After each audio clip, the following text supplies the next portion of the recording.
Hello, I'm Josephine Chang. Welcome to King County at your service. We're here at the amazing Museum of History and Industry, or MOHI, in Seattle. Here you can take a fascinating look at our region's past and see just how much things have changed. One thing that has definitely changed is the way that structures are built. Believe it or not, about 60 years ago, river levees were sometimes built with old cars. I am not joking. Here's the story of a levee near Duval that used to be called Car Body Curve.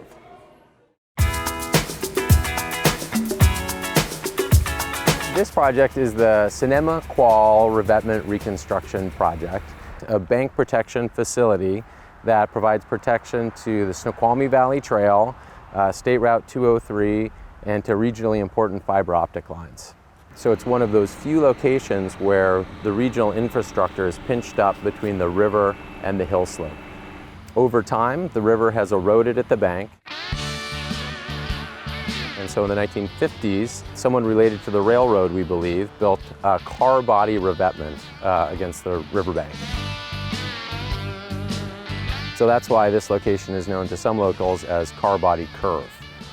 Over time, those car bodies rusted and rotted and were eroded and fell into the river. And for about the last 10 years or so, this has been a site that we've been watching and has continued to erode. The car body revetment technique wasn't a common practice here. We've seen it in other parts of the country, but I'm not aware of any place else locally right here or even in Western Washington where car bodies were used. It ended up lasting for about 50 years, so maybe surprisingly effective, but not consistent really with the methods or techniques that we use today. We found some really interesting things. We found some steering columns. I think those survive best because the steel is thickest, perhaps, and some steering wheels. Maybe those are some of the few plastic parts in these cars. We also found some speedometers, and then a lot of rusted sheet metal. We were all hoping that we might pull out an intact car body that we could set on the bank, but so far that hasn't happened. We've installed 2 steel shoring walls that support the toe of the hill slope and the upper part of the hill slope to protect 203. And we are installing timber piles that are part of the engineered log structures, which function both to resist scouring forces from the river and to provide habitat for fish. Construction cost is about $8.6 million, and it's taken hundreds of people over many years to see this project through to the stage that it is now.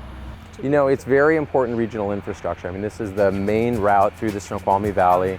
It connects the city of Duval and the city of Carnation to one another. It's very important that we keep it open and keep it safe.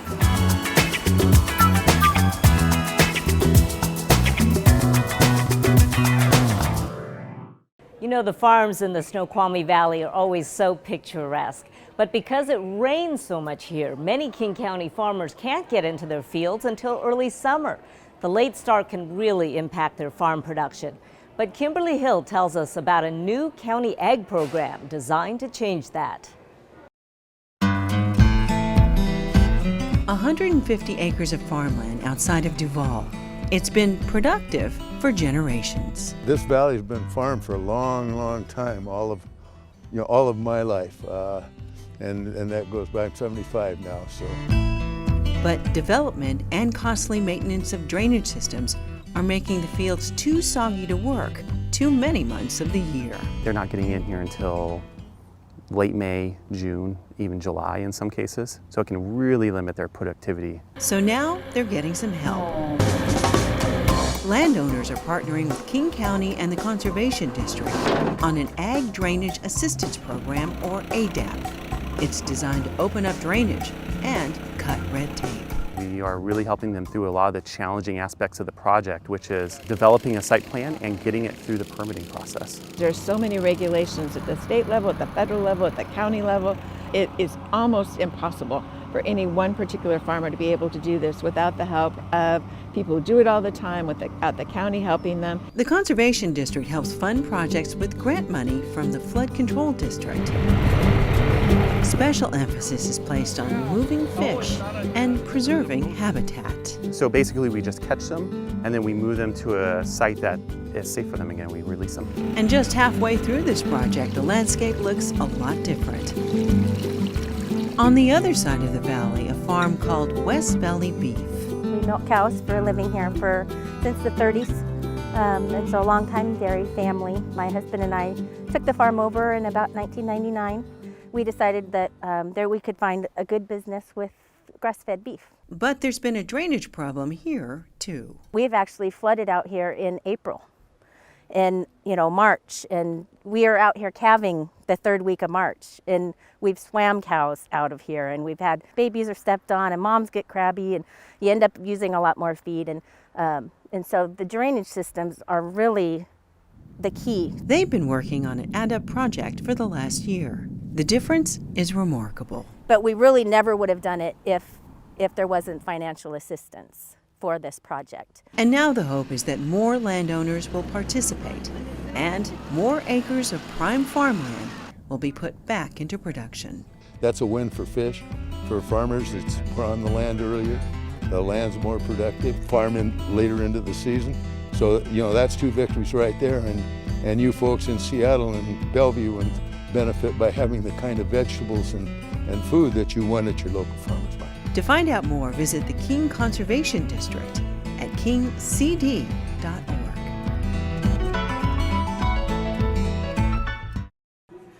One of the best parts of living in King County is having access to acres of parks and miles of trails. It's like our big backyard. Natasha Jones has the story of one county park where you'll be welcomed in many different languages. I've been working for parks for 30 years. Anthony Hapisari is right at home on a 10-foot riding mower. As a park specialist too, my responsibility is the grounds here. We pick up garbage, we open the restrooms, make sure the play equipment is safe, cut the grass. That may be his job, but this is his passion. Sat Sri Akal, Babaji. Acha. Appreciate it. Thank you. Thank you very much. All right. Anthony loves to greet people. Up exercise karna? Punjabi Rasta. We meet people here from all different parts of the world, and it's very important for me that everyone feels welcome here. Or Baba. Apasari. This is one of my tools here. Every park patron that speaks a foreign language, I've got them to teach me how to write my last name in their native language. Oftentimes the grandparents are living over here and they may not speak English, but if they can see my name in their own language, it's kind of a bridge that, recognize something. ¿Cómo está acá? Butte salamat po. Always people around. People work at the park like Anthony's, very friendly, and I love to talk to people because I'm stay-at-home mom. I don't work, I don't go anywhere else. This is my social life. And I consider this is part of my life. Yeah, there's some pretty friendly little dogs here. As a community, if you can meet the people that work here and get to know them, it actually makes you feel safer because you know the people that work here. We are kind of the tip of the spear for King County, because we're not in an office. You don't have to go through a secretary or an email. We're one of the few jobs where we're coming face to face with the public and representing King County, and it's important for me that the newcomers to our country do feel welcome. और बहुत शुक्रिया जी, बहुत स्वागतम जी.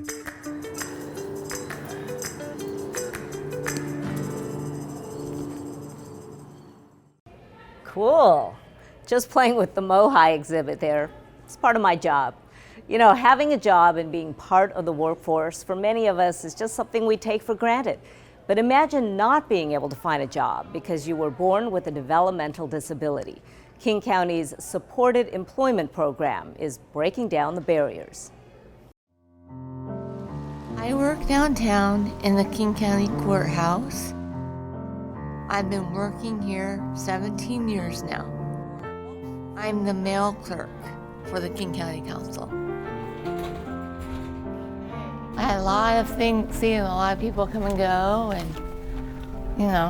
and develop different relationships and different levels. And I think it's very important to be happy with the job that you have.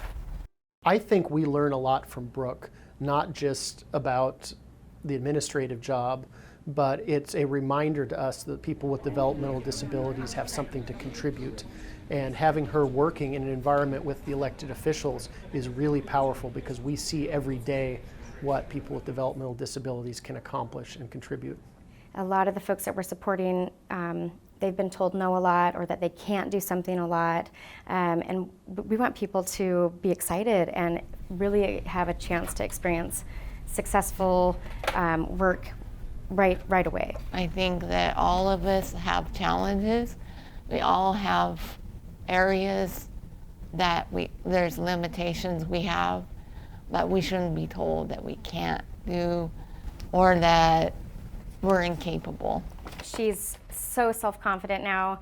She knows this building and the people so well. She knows most of the officers that come in and out of here. She just blossomed, grew in her self-confidence, was able to self-initiate work tasks, ask questions. Hi, Janine, I have a package for you. Thank you, Brooke. You're very welcome. I recognized that she had the ability to take on more. So we assigned her stocking the supply rooms, stocking the kitchens, and so she just has a checklist of all the things she needs to do throughout the day. I've had a very good experience here, and I love my job and I wouldn't trade it. So the job coach does a really good job keeping Brooke grounded. She works with Brooke on setting goals, and so we get together with her every 6 months and sit down and go over goals for Brooke for her performance evaluation. You're welcome. Like if there's a problem, I can call her or talk to her or inform her or about good things that are happening at work. I love this group. It feels like home, like when you come home with a family. Hi, Brooke, how are you doing? Good, how are you doing? And so you can see that it really works because she's been here for so long. I think that all of us should have an opportunity to work and be productive in society and be a part of society. To find out more about the program, visit kingcounty.gov/supported employment. If you are a regular bus rider or not even that regular, you may have left behind an umbrella or lunch bag. But don't worry, Metro has a lost and found. And what people leave behind just might surprise you. Do you ride a Metro bus or take the water taxi? Ever leave something behind? Don't worry, you may be able to reclaim it here. On 2nd and Jackson inside the King Street Center is a very popular place for commuters who might be missing something. Metro's Lost and Found is a secure office packed with stuff.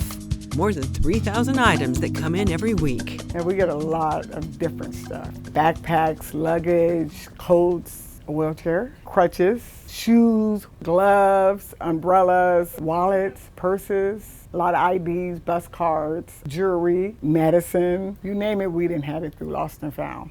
Each is tagged by date and route and entered into a database. What do people lose the most? Cell phones. Cell phones, wallets. You think, how does somebody leave their wallet, their ID, wallets and cell phones. If your item has your name and address on it, you'll be notified by mail.